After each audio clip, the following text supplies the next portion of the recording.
Peut-être que je suis un craqué.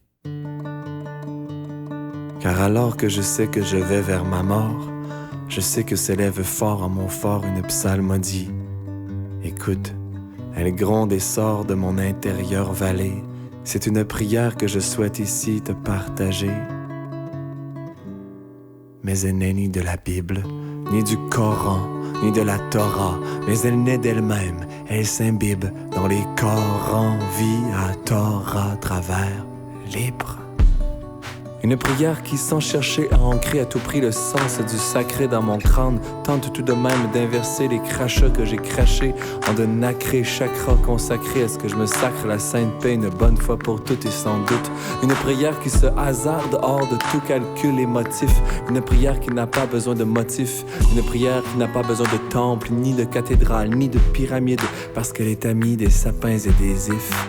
Une prière comme un courage, un affront d'être naïf, naïf dans le carrousel de l'importance que nous avons donnée à la gravité. La gravité, voyons donc, ma prière rumine, en me répétant la vie c'est de l'impro. Faites de votre mieux pour être votre propre prophète. En fait, trop facile de fuir le Raël, de devenir des professionnels du doute des protestants, la foi des autres. Chaque apôtre attrape ce qu'il peut, c'est bon si t'attrapes autre chose que ce que tout le monde veut.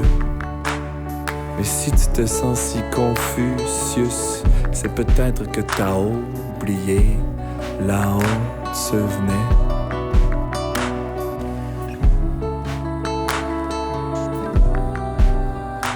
Au fond, chacun dans son cœur a son propre minaret. Que ce soit Azan, les vêpres, les Upanishads, un gospel qui retentisse, c'est toujours le même mantra qui s'y tisse. Papa, papa.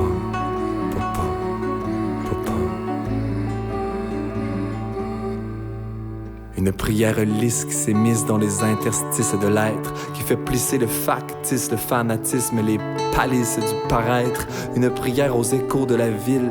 10, rappelle-toi des pays de là-bas.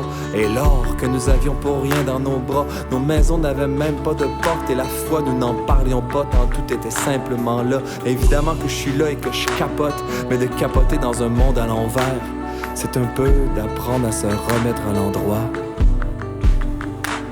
Ma prière constate la déchéance même en moi, mais elle donne semence à croire que même la haine au fond d'elle, même la haine au fond d'elle-même, même la haine au fond d'elle-même, elle-même.